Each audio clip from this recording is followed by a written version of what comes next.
You have to let it go. So actually, this is within the last 5 years of my life.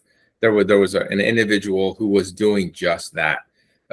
Did not like me, was coming after me, was literally driving to people's work and talking to them about me behind my back. And that eventually filtered up and got back to me. And I'm like, who does that? I mean, Yeah. it was just bizarre behavior, and it was eating me alive. And I was like, I just couldn't understand it. And honestly, it was talking it out with my wife. And she said, look, Kevin, I mean, I'm around you every day. I'm seeing that you're just this knot of nerves and all this stuff. And that had never, by the way, that had never happened to me before. So this was a new adversarial situation that I found myself in.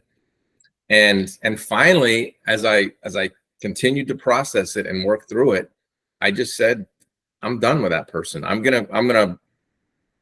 just gonna not have them in my life in any way. And I just cut them out. And you know what? It's been amazing. It's been joyful. Hi, I'm Chloe. I'm a philosopher, a mentor, and former advisor to the British Prime Minister.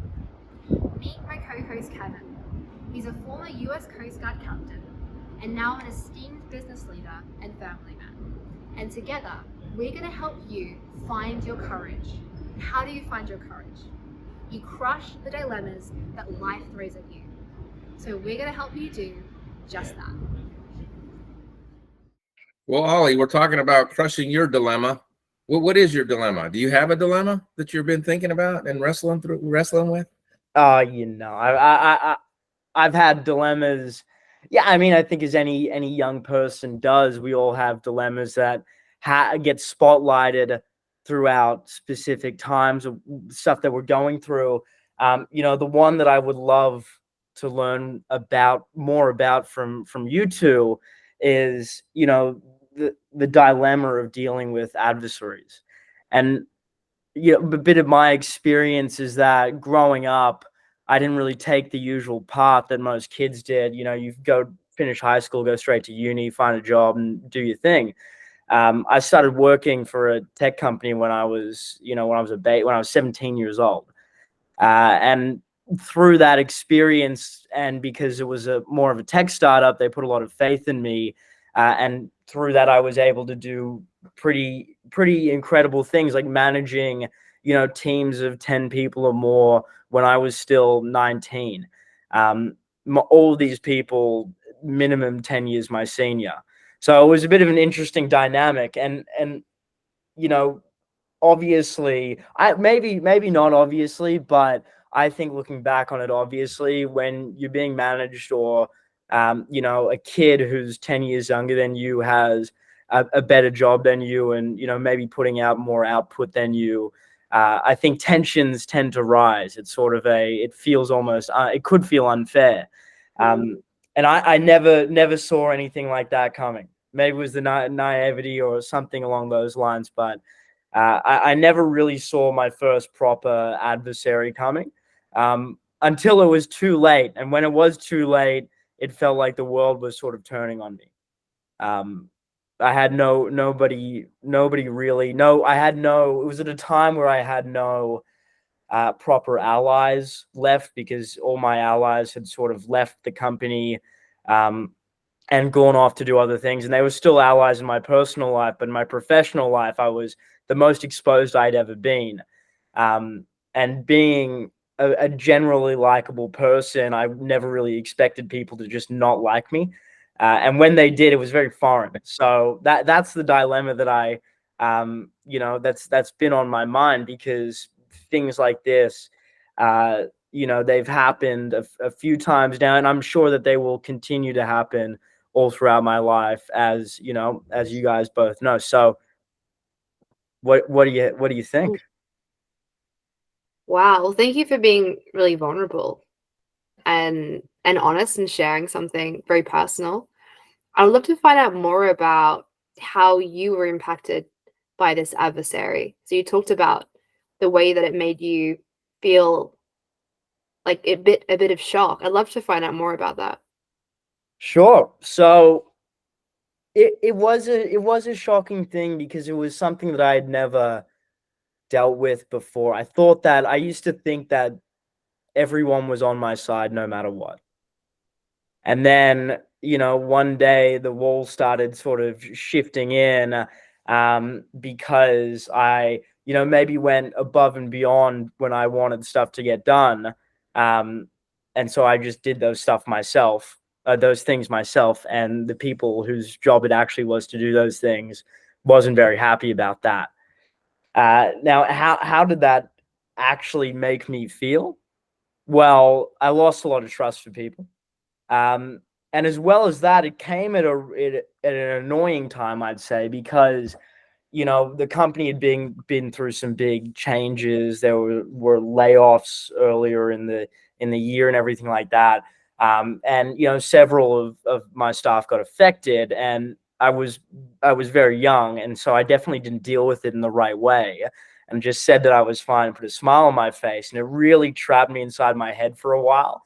Um, and I couldn't get out of my head for a while, and then I did get it finally, and I was focused and back on my track and doing my thing, and then this came around and um, put me right back in my head, but it was a different voice in my head this time. So the time before, it was sort of a more, you're an idiot voice, like talking down on myself, and this time it was a bit more of an angry voice, and I felt betrayed almost. Mm. um like the people who I thought were my allies ended up being my adversaries, which is was a weird process to go through the first time it happened. It was like, what's going on here? Why are they trying to get me right now? um and that to and what am I trying to say here? The transition in my mind from "this is definitely your fault" to "hold on, this might not be all your fault and may just be other personalities coming for you." That was a big jump that I had to make, which I don't wasn't very easy to go through the process, because nobody I knew at my age had gone through something like that. So I didn't really have anybody to confide in or talk to who was at my level, who was my same age, who I could just shoot the shit with.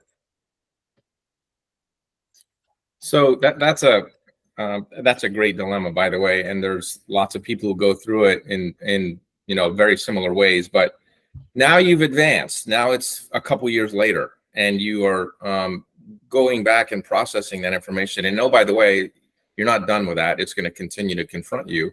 But how are you dealing with it now? What have you done mentally to deal with it at this point, or is it still that angry voice inside of you? No, I don't think it's that angry voice at all. I think that now, after having been through that, and having had made new allies and met new elders, who are able to more or less coach me through things like that, or tell me about their own experience going through that and surviving, which is the really important thing, is the fact that they were have been almost metaphorically killed and then survived. uh, that has really helped me sort of jump over it. And part of that big thing is, I was just saying it before, is that leap from, "Hey, this is all your fault," like myself, "This is all your fault. You definitely screwed up here. You should have done more to maintain the relationship," to that jump to, what, it's probably not all on me, who was at the time, a 20-year-old kid, to repair that relationship. Maybe it was, the other adults who were part of it, who could have helped out a bit. And I've got no resentment to those people at all. I know that they were just trying to act sort of in their own, what they thought were their own best interests, or something along those lines. But yeah, that's how I'm sort of dealing with it now. Is that what the I know that I'm in no illusion that this won't happen again. I know that it will. Right. But I think that I'm a little bit better equipped to maybe deal with it in the future, but maybe I'm not. And that's what I'm hoping to sort of learn from the both of you today. Okay. We'll do our Boy, best. what are you thinking? Yeah. I'm thinking that, like you, Ollie, at the beginning of my career, I was not expecting adversaries. I had this belief that, and I think this is what we teach and tell young people, is when you become successful, everyone's going to like you. And so you get to the successful role, you're in a leadership position at a young age. That's extraordinary. And similarly in my journey, I was working at a very senior level at a young age, and I wasn't expecting people to come after me. And I wish someone had told me to expect that. So I think actually the message is not life gets better when you become successful. It's like new levels, new devils. The higher Mhm. you rise and the further you go and the more successful you are, I think the more you attract adversaries for many reasons. One, and I think there are two kinds of adversaries, and I'd love to hear your perspective, Ollie, on which one you think these fall into. There are rivals and adversaries that you can respect. So people that will teach you things but are on the other side. For example, the other team you're playing against in sport. You learn more from the other team from actually going into that fight, and you become better at your craft when you go head to head.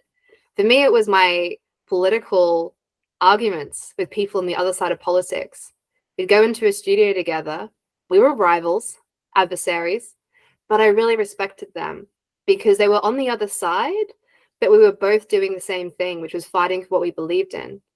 And I learned so much more from those conversations and those conflicts with so-called adversaries than I did from talking to my friends about politics. It made me better. I became better at debating, better at discussing through learning from these experiences.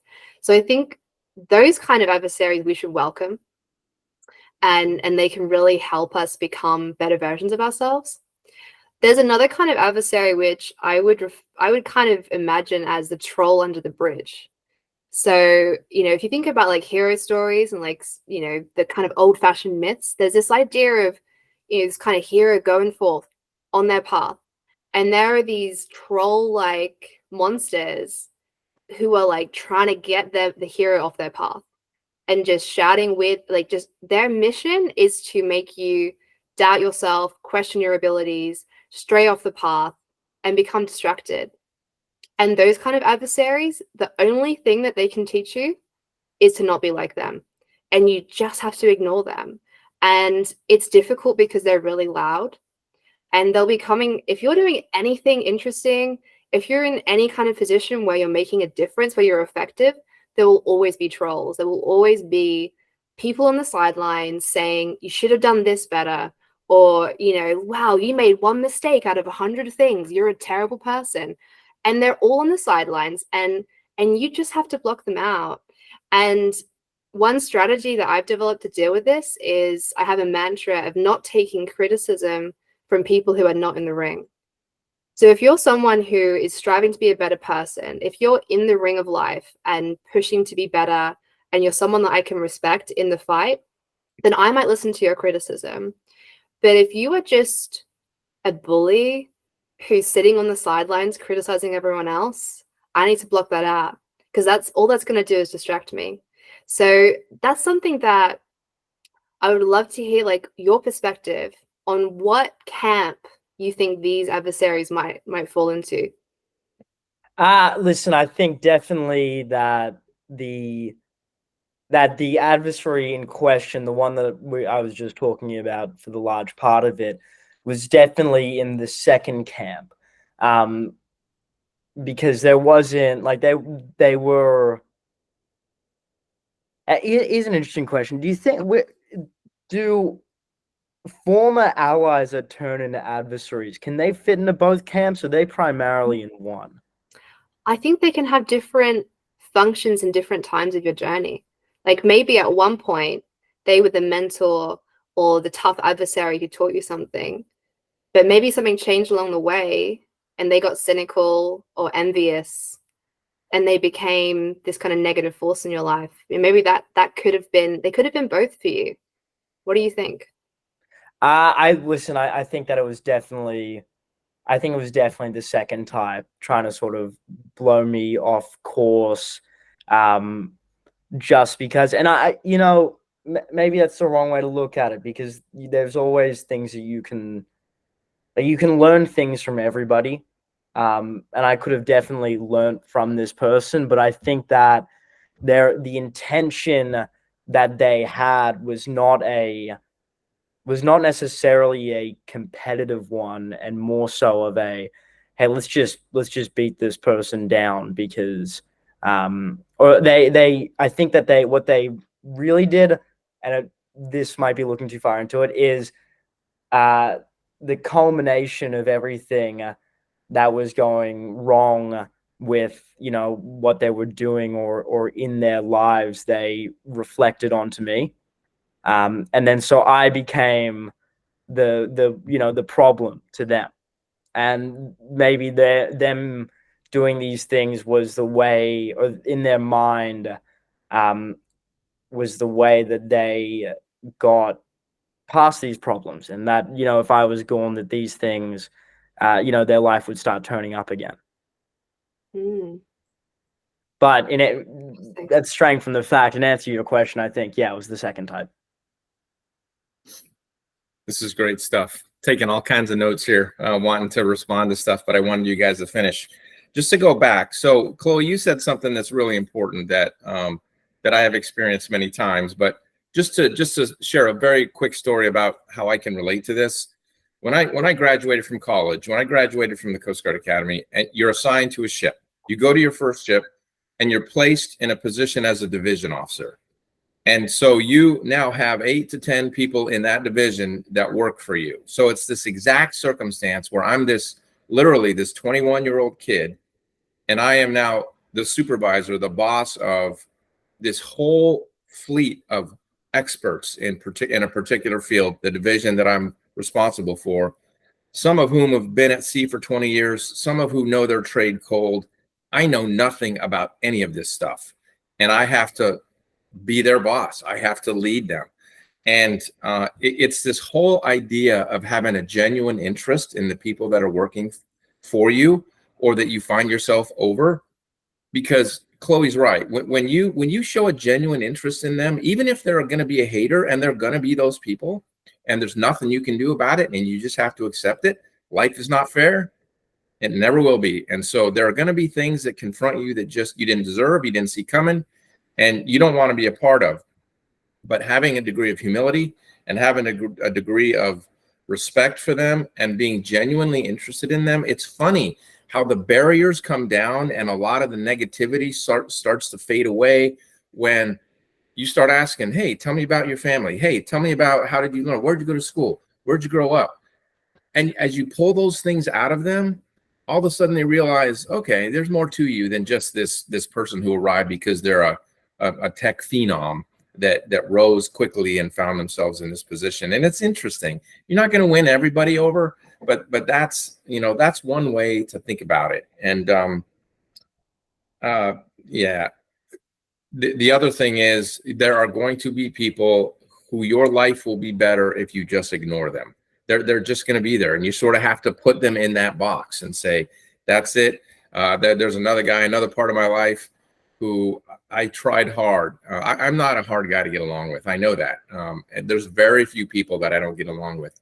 But those who I don't get along with and who I choose to ignore in my life, that's a very big deal. And I ignore, they're out, they're gone. Those people, I just don't deal with it. I don't hate them, and I don't disrespect them. I just don't want to be around them. I want nothing to do with it. So those are some thoughts about dealing with that. And yeah, that's a tough adversarial position to be in. And there you go. Mm. I love what you said about humility, Kevin, because I think sometimes I didn't help myself by being quite arrogant earlier on in my career. And meeting that mockery or that banter about, being inexperienced or being young, and instead of dealing with that gracefully, like maybe I could have, it made me want to kind of fight back. And I think that's a really tricky thing when you're dealing with these kind of adversaries that are just, you should be able to ignore them, but they can really reel you into their level. Oh man. And how do you, I would love your advice, Kevin, for both me and Ollie. How do you like have someone who is coming at you and not become like them and not rise, not go down to their level? Because that is a lifelong lesson for me. Yeah. Yeah. How do you deal with that? You have to let it go. So actually, this is within the last 5 years of my life. There was an individual who was doing just that. Did not like me, was coming after me, was literally driving to people's work and talking to them about me behind my back. And that eventually filtered up and got back to me. And I'm like, who does that? I mean, Yeah. it was just bizarre behavior, and it was eating me alive. And I was like, I just couldn't understand it. And honestly, it was talking it out with my wife. And she said, look, Kevin, I mean, I'm around you every day. I'm seeing that you're just this knot of nerves and all this stuff. And that had never, by the way, that had never happened to me before. So this was a new adversarial situation that I found myself in. And finally, as I continued to process it and work through it, I just said, I'm done with that person. I'm just gonna not have them in my life in any way. And I just cut them out. And you know what? It's been amazing. It's been joyful. And I don't disrespect that person, and they're in a position that is great. But I don't know. It's not easy. You got to work through it. I wish I had a magic bullet, because you're right. When you're being attacked, you first of all, if you don't think you have reason to be attacked, it's it's disorienting. It's completely disorienting, because all of a sudden you're knocked off balance. Like, why is this happening? I didn't do anything to this person, but it happens, and it's you got to work through it. Humility. You got to believe in yourself. You have to know where you're headed and what you do and who you are. You have to know about the character that you're going to bring to bear to work yourself through this situation, and let it pass. I don't know if that's helpful, but that's, as you asked me the question, I had to go through the mental calculus to get there. I think it was helpful. Ollie, what are your reflections on the conversation so far? I mean, it's all been very it's been interesting to hear from both of your diverse experiences where you've had to deal with adversaries, and how you I really like, Chloe, you asked that great question, which is, how do you not become them? It's like, how do you not become the enemy? It's such an interesting thing, because I never would have thought before, just hearing that, could I ever become the same person as the adversary in trying to defeat this adversary? But it's a good thing, I guess, to look out for. I do have one question, is, as you both have grown through your careers, Chloe, you said that you've sort of faced many different adversaries. Does the face, or do these adversaries, as you move up in levels, does maybe the complexity or something along those lines of the adversary change? Or is it always like a very similar adversary to what you were facing at the start? Good question. I need to think about that. In many ways, it's the same, but there's different contexts and actually different levels. So I'll share a little bit more about my story. I think it might be helpful in this, because it's a common experience that we don't talk about with young people. And my first adversaries were actually not in the professional world. My first adversaries were, as early as 9 years old, I can remember, I was always the kid that was bullied at school by the other girls. It's a phenomena. For some reason, it's nothing new. Social media has exacerbated this, but it's nothing new. Kids get picked on, often the sensitive ones, creative ones. What can I say? I was a little bit different. And I wonder like why am I this target? And one of the reasons was I would never complain or push back because I didn't want to hurt their feelings. And so there were some kids that got picked on, but they pushed back and it didn't happen again. And I never really had that courage. So it happened to me quite a lot. And it really messed up the way that I thought about myself. Like I had very low self-esteem and low confidence. And that really can stay with you into adulthood if you don't address it. So then I fly halfway across the world from Australia to move to London. New beginning. There's not going to be any bullies here. I'm an adult now. You know, I'm going to be fine. And then I go into politics, and it's like I'm in high school again. And it's the same thing, but different context. And I wonder if it was a lesson that I needed to learn to learn how to deal with it, because I think it's made me a more empathetic person to have experienced so many instances of being picked on. But you know what? I think it is the same. I think it's a very familiar, universal human experience. When you're a little bit different, or when you're someone who's doing something differently, there will be those that pick on you, that mock you, that try to bring you down.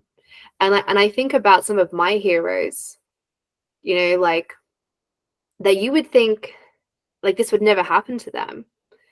But like one of my heroes is Winston Churchill. He faced a lot of mockery and a lot of people coming out for him throughout his career.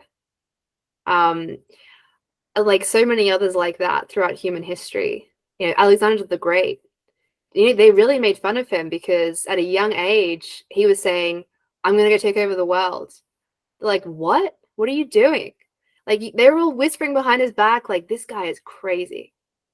And so I think it's this universal human experience of, and it's so common. And I think if you speak to any successful person, they will have experienced this. And what's super interesting is I've met with a lot of CEOs and politicians through my work in leadership, and they know about my story. And you'd be surprised at how many of them are picked on at school from an early age because they had something a little bit different about them. And that's something that's like quite fascinating. But to answer your question, Ollie, I think it's new levels and new kinds of people that are coming out for you. You know, like so in my career, it was like mostly men on Twitter, I would say, or like the biggest adversary, or anyone on Twitter. It's a lot of it's anonymous. But they were just like those teenage girls in Australia, in the way that they came after me, in the way that it made me feel. And I think you do become stronger and you become tougher and you develop a sense of self that is independent of their opinions. And something that's important, I think, is it's okay if it affects you. I used to think that to be a strong person, I had to be able to go through these experiences and not be affected. So I repressed a lot of my feelings about it. Like, yeah, I'm fine. I was getting 100 messages a day, like people hurling abuse at me. This is the thing that happens on Twitter and TV. And I was pretending to everyone around me, sense of pride. Yeah, guys, I'm totally fine. None of it's affected me. And on the inside, I was really affected. So I think we should be more open about the impact it can have and acknowledge that and acknowledge that to yourself. This is hard. Like, it is not easy to be under attack. It does something to our brains. And you can get through it, but try not to repress it, because you can carry that around. Yeah. I wanted to share a couple other thoughts, Ollie, that as I processed the question that you asked me a few minutes ago, some new thoughts came up, and then Chloe, you brought out some other stuff. So I think the exercise that would be really beneficial, not just to you, but to everybody to go through, and this is something that I've gone through and spent a lot of time in my head. Know who you are. I mean, you have to go through the exercise of really examining who you are, what you stand for, what you value, what you're important with, and then accept that. I am good with that. I am good with who I am. I am good with what I'm doing. And once you do that, all the rest of it just sort of bounces off, because stuff will come in and you'll say, okay, that's fine, but this is who I am and this is the person I'm going to be. And interestingly, Chloe, you said something that reminded me of a conversation we had a few days ago. This is never going to get easier. You're just going to get better at dealing with it. And you have to accept that the obstacle is the way. You know, life is a series of obstacles that are thrown in front of you, one after another. And everybody just wants, when am I going to arrive at the promised land and just have smooth sailing? If you're trying to accomplish anything of value, you are going to have obstacles, and you just have to accept it. This is the next one. And that helps you deal with this, not getting all down and depressed about it, and punishing yourself because maybe you didn't handle it just right. It's just the way it is. And so actually you can kind of get to the point where you go, okay, what's next? Come on, bring it on. I'm ready. I'm ready to take on the next thing. And because I know it's coming, I don't know what it is yet. I don't see it, but it's coming. And then you deal with that, knowing deep down who you are, what you believe, what you value, what's important to you, and accept that as a person. So, and a lot of young people don't do that. I didn't. When I was your age, I knew everything about everything. I really did. I knew my convictions. I knew why I believed what I believed. I knew where I was going. I knew what I was doing. I had the world by the tail. Oh my goodness, how wrong I was. It's amazing. You find out over the years how much you change. That's okay. That's growth. That's good stuff. That's the texture and meaning of life right there. So I love that. That was like a great inspirational pep talk that I needed. Thank you. I really like that. I love that. Know who you are. And you mentioned growth, and this is something that I wrestle with is, you know, should we be grateful for our adversaries? Like, because do they make us stronger and better? Ollie, do you feel that through this experience you've grown and become a stronger person? Definitely. Now I know that it exists, so that's helpful. And yeah, I think that it's probably made me into a stronger person today. It's helped form, you know, some of my views. It's helped me grow in my conviction as well. I think it's definitely, and I think we should. Yeah, I strongly think that we should definitely be grateful for our adversaries, because life would probably be pretty mundane without them anyways. Yeah. Well, you wouldn't be tested. yeah. That's the gift they give you, is they test your ability to withstand, and they test your ability to stand firm in who you are amidst the attack. And there's a certain amount of self-respect that you can have for yourself, because anyone can have a conviction at home, in the privacy of their home, and they can hold a belief or hold their conviction and their identity. And then you leave your house, you go on this hero's journey, which I believe we're all on, and then you go on this path, and you know, we all think that like heroes are just incredibly strong and they just are better than everyone. But you know, the truth is, the way to become more heroic is actually through trials and adversities. And one kind of trial is by having these enemies, adversaries, trolls, or, you know, big monsters that come at you and show you how brave you are. I mean, that's how we test our courage and test who we are. It's in those tough times. I don't think I love my friends. I don't learn as much about myself through them as I do through my enemies, I think. Or maybe I learn different things. What did this experience teach you? Is that a question for me? I think so, or both. Okay. The floor. What do we Kev, learn from this? What have you learned from this, Kevin? I'm interested to hear. I learned something that has very little to do with the topic at hand, but I want to share it anyway, because this is good stuff. So as we all know, there are differences among generations. And so one of the things that I am growing to appreciate more is this idea, Chloe, what you just talked about, of being a hero and being a hero in your own life. When I was raised, and it had something to do with my family, it had something to do with where and the timing and the environment that I was born into, that I this idea of being a hero was so far out there and so far removed from my ability to achieve that it just wasn't part of who I was. It wasn't part of my vernacular, and I very recently have said, no, I'm not a hero.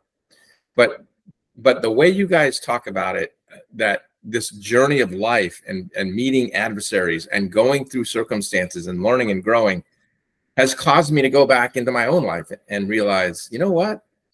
That's exactly right. That is spot on. And I have experienced really amazing things in my life that I wasn't giving myself credit for until I started shining a light on it recently. And a lot of it has to do with my own self-reflection, but also it has to do with conversations like these with people of your guys' generation. And that sort of enlightenment that I'm going through, I am growing like crazy, and I love this. I become a better person every single day, and that's another one of those essence of life kind of things, and I love it. So the fact that you guys talk about what it means to go through life, confront circumstances, overcome those circumstances, get better, stronger, faster every step of the way, and ultimately that's your life's journey as a hero, I think that's really valuable. It's a very healthy way to look at things. So thank you. That's what I took away from it. Awesome. Ollie, do you think your life is like a hero's journey? Yes, I think that it will be. I don't know if I've gone on, I think I'm still starting the cycle of what the hero's journey is. And I've talked about this before. Like, if I'm to look at the hero's journey where I am, I'm probably on, that jumping off point, the refusal of the call. Interesting. And what I'm looking for, I guess, and the thing that is going to, the thing I know what to run towards is when something Kemp battle told me, I'll know where the right thing is to start my journey. Past that point is when something truly terrifies me, and that's when I need to sprint towards it. So, I think a lot of the hero's journey is going to be an interesting thing to talk about with people, because it's especially like the first time I heard about it was probably, I want to say 6 months ago, when we started playing with some of these ideas and working through them. So it's going to be a really interesting thing to pose that question to other people who haven't heard it before. Mm. But because I have heard about what it is, I definitely think that I'm on a hero's journey. I think that most people, without realizing it, are on a hero's journey. They're just stuck at a very specific point, which is why we need, and why I think, one of my biggest reflections from this call and calls that I've done like it is that how important elders are in our lives, and how it's such a it is a shame that it's not as popular as it used to be.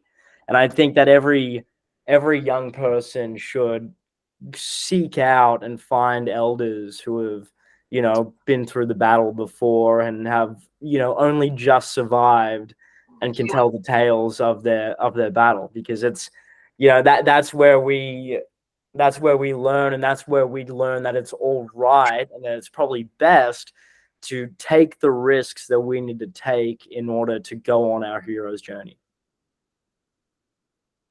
Yeah, that's awesome. That's Yeah. awesome.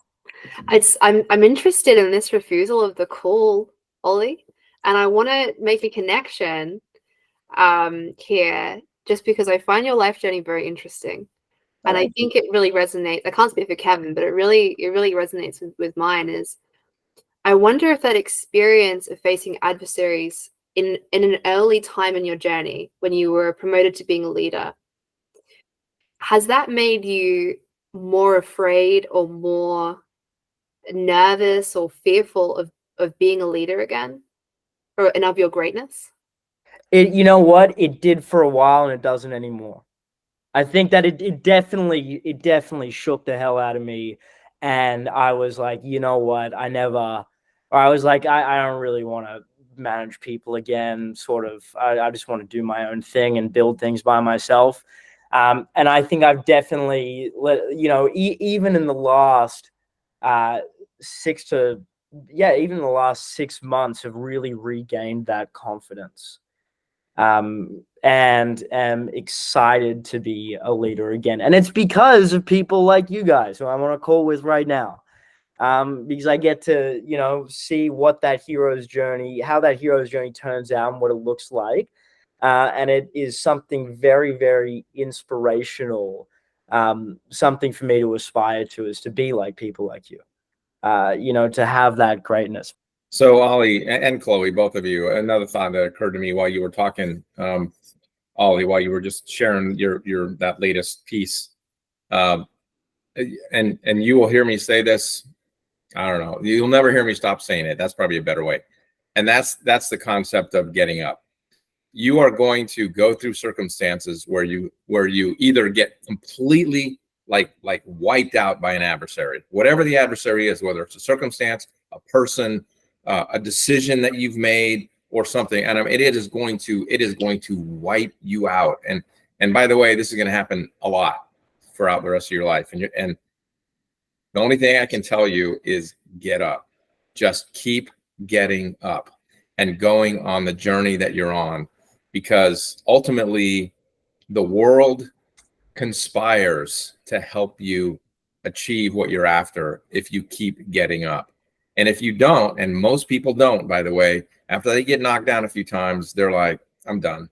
It's kind of like this path that you were just describing, where I don't want to lead people anymore. I've had a bad experience. This is not good. People hate me.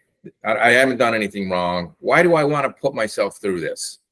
Well, because you're on a journey that you're going to have to lead people if you want to accomplish things that you want to accomplish. So you got back on the horse and you kept going.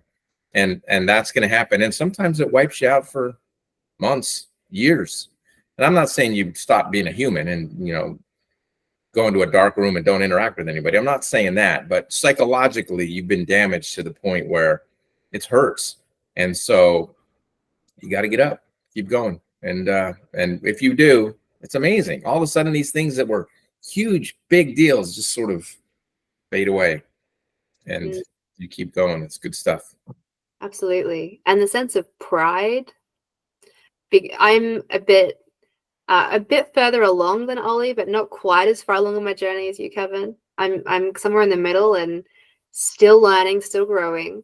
But I think I probably experienced maybe 3 or 4 big defeats where life has really brought me to my knees. One of them was a health. It's good that you said it's not always another person. Sometimes it can be a situation. Had a big health crisis. Really, really difficult to get up from that situation. And when you get to a place where you got back up and you kept going, maybe in survival mode, just one foot in front of the other. Yeah. There comes a day when it hits you and you look in the mirror and you think, oh my gosh, I survived that.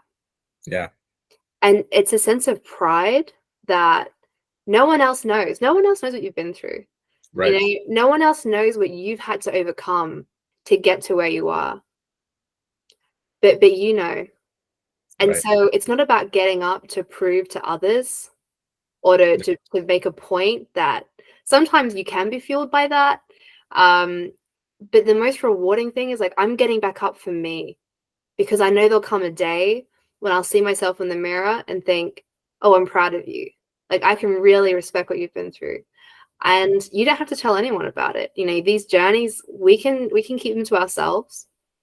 But I'm learning that I'm often like the most proud of overcoming difficulty than when success comes easy, which is really interesting, because you get lucky breaks in life, and that's cool and that feels really good. But there's no greater victory than overcoming something that you didn't believe you could overcome. And so it's so worth it. You get up every time. And I really appreciated that that message from you, Kevin, because it really hit me and really resonated with me and my journey. And I think, Ollie, I think you've gotten back up, and you're the kind of character where you will keep getting back up. And you've had a setback, you've been knocked down by this situation. It's changed the way that you trust people, it's changed the way that you will approach leadership in the future, that I think you're wiser. I think you're more aware that this can happen now, and I think you'll deal with it better next time. And so you've grown through the experience, and that's part of character development, I believe. We grow through these tough experiences more than the nice experiences. I wish I could learn just as much through fun and joy. I can learn through it, but I've learned the most through pain and defeat. Yeah. Ollie, what are you thinking? You when we're talking, you have this very thoughtful, contemplative look about you, and how are you taking all this? I'm enjoying the conversation. It's really interesting. And thank you for saying that I've got a contemplative look. I like that. Sounds fun. No, Chloe, what you were just taught that you grow through suffering thing. There's that really great book, Viktor Frankl, Man's Search for Meaning. Mm-hmm. And that's, I love that message. It's like through suffering is where you grow. And at the times when life really, kicks the shit out of you and knocks you to your knees, that's the time when you ask yourself, not what life can do for you, but what you can do for life. And that's sort of how you keep moving forward. But I'm interested to hear from Kevin. Kevin, give me a story, Kevin. When's one time you had to get up? I love hearing stories from you, Kevin. Me too. Okay, here's a story. This was a tough one. This is years ago. It's just the one that first popped to my mind. I was on a ship, and in this particular case, I was the captain of the ship. It was a 95-foot patrol boat, and I took leave. So I went back to Arizona to visit my family, and the ship was in a maintenance status, so there was no real risk of it getting underway while I was gone. Not that it really could anyway, but under certain circumstances it can. Well, those circumstances occurred, and I wasn't being told about it, and people were trying to leave me alone. They ordered the ship to get underway without me, which it's pretty extraordinary circumstance for that to occur without the captain on board. So the number 2 guy got the ship underway and went out and did what they were doing, and then came back. And while they were returning into home port, the ship ran aground. That's a big deal because especially in the military seagoing services, running a ship aground is the kiss of death. And he called me after this happened. The ship didn't sink. They were close to the harbor anyway, and they got in, and they only took water into the keel, not any other part. Didn't get inside the skin of the ship. It was just the keel sticking out of the bottom that flooded. And so I was like, wow. And we came back, and there was a big investigation. And this was another very, very difficult circumstance because all of a sudden this spotlight went onto the ship, and all of the training and all of the direction and how I was leading and all of this stuff. And it was just completely terrifying. It was a very difficult circumstance for me to deal with. And then something happened, and it might have been a conversation I was having with my father, telling him about it. I was on the phone. This was in Massachusetts. I was back in Massachusetts dealing with it. And I talked to my father, and I think he just said, look, what's going to happen is going to happen. All you can do is your best in that circumstance. And you got to be okay with it. And amazingly, everything turned out fine. They did this whole big investigation and found out that all was in order. And so this guy just made mistakes that he shouldn't have made. And they told the ship to get underway. So that wasn't my fault. They knew the ship was getting underway without the captain. But that one, for a period of a couple months, just totally, that was a tough circumstance to deal with. And again, this was one of several times in my military career that I thought I was done. I thought my life was over, and I was going to be fired. I was going to be kicked out of the Coast Guard, and that's, you got to Anyway, my dad said, "Get up," and that was a character trait that I picked up from him. Is get up and keep going, and just let the cards fall. All you can do is your best, and that's what I did, and everything turned out fine, no problem. So I love that. That's it's something I've been hearing a lot of lately, which has been super helpful. And I think one of the main takeaways from our conversation so far is sometimes, of course these things are going to happen, but usually it's gonna end up all right.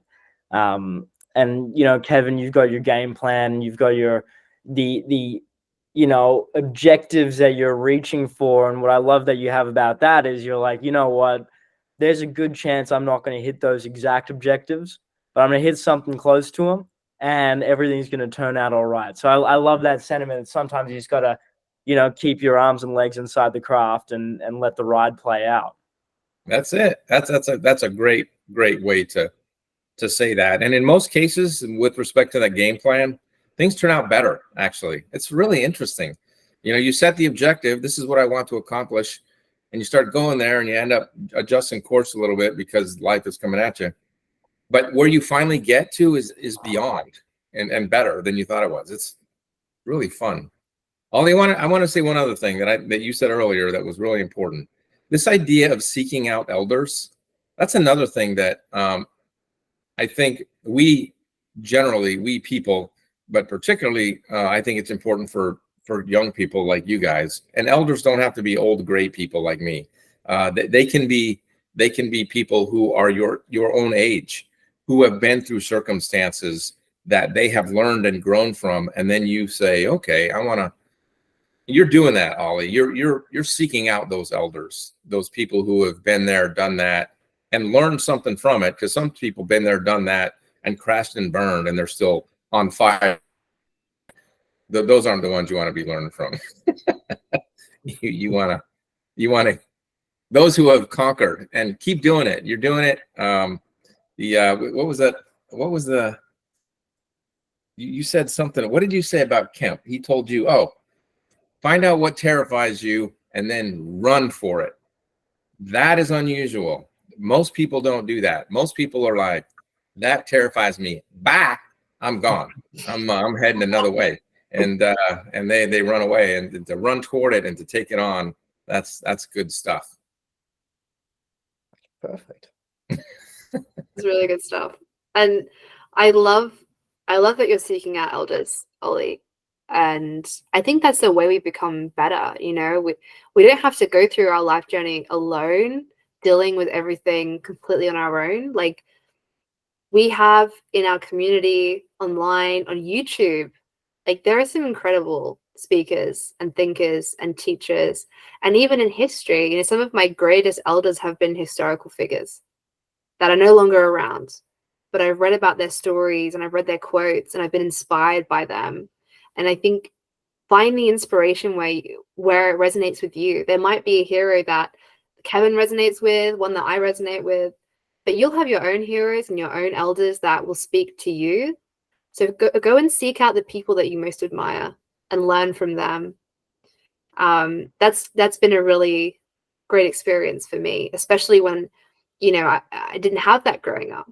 I didn't have that acceptance from my peers. So I made friends with all these writers who had been dead for centuries, and I knew that I wasn't alone, because there are lots of cool, great people that didn't fit in history, and I found great comfort in that, and I learned from how they approached it, and most of them just pushed right on forward. And they failed and they fell down. People laughed at them, but they kept going. And I love the people that keep getting up, like Kevin. And that's what I want to do, is keep getting up. And you will too, Ollie. I've got a lot of faith in you. Thank you. I'm sure I'll get up. I love that. That idea of sometimes your allies aren't around, but they're in the books that you read, or the things that you listen to. And I'm sure people who listen to this podcast will find allies in both of you, so that's beautiful. But I have nothing really. Let's aim to finish this off. I'll take this little explain a bit of me out of it. But to wrap it up, in conclusion, what is the number one piece of, I don't know, advice that each of you have on dealing with this dilemma of adversaries, particularly for kids? Go ahead, Chloe. Sure. I want to take a little moment to think about it, if we can. Okay. Yeah. Something popped in my head, so I'll yeah, I guess for me, the biggest thing that I would like you, based on this circumstance in particular, but people in general, is this idea that, first of all, just expect adversaries are going to come your way. They're a part of life. And so if you're looking for the easy way, the easy route where you're not going to encounter this kind of stuff, honestly, you're on the road to hell, because they're gonna come anyway, and then you're gonna get more down and more depressed and more sort of beat down. Just first of all, accept they're gonna be adversaries. Sometimes they're gonna be people, sometimes they're gonna be circumstances, sometimes they're gonna be things that came at you that you never saw coming and you didn't deserve, and all of that. Those things are gonna come, but it would be, have the internal fortitude to know who you are and press on with respect to where you're going. And that would be the biggest thing. And I guess that's related to get up. Just keep getting up, knowing it's going to be there. Keep getting up. Seek out the elders that can help you through, because there are people who will move heaven and earth to help you if you just reach out and ask them. They will. People care. We all are deeply loved, even when we feel like we're not. We are. There are people who care and will help you. So for me, that's it. Thank you. You're welcome. I really agree with that, Kevin. I believe that there are people out there that want to help you. And Kevin, you and I are we're helpers, I suppose. This is why we want to do the podcast. We want to be here to be the ally. Maybe you don't have someone in your life right now telling you that you can do this, that you're good, that you should keep going. We can be that person. And there are so many others like us out there in your life, in books, on YouTube, on TikTok. You are important, you are cared for, and you should keep going. That would be my number one piece of advice. And when it comes to adversaries, you will face them. You will face the enemies, you will face bullies, you will face people that will just not like you for whatever reason. I think the important thing is not to become one, not to be that person yourself, and to stay true to who you are. And I believe there's a part of us that is unbreakable. I don't know if it's a light or a soul. I don't want to get too spiritual about it, but there's a piece of us that is unbreakable that no one can break in you. And you should really hold on to that in those times when you feel like you're alone, because that's the piece of you that will carry you forward and can never be destroyed. And one day you'll look back and think, wow, I survived those adversaries. And you'll be proud of yourself, as long as you don't become one yourself. Oof, that was good stuff, man. It's giving me chills. I like it, Chloe. Thank you. Thank you. I hope you liked it, Ollie. I loved it. That was so good. I couldn't have seen it going any better. Awesome. So that's the podcast. Thank you guys so much for having me on. Thank you, Ollie. Good luck. Go forth and conquer. Hell yeah. Hell yeah.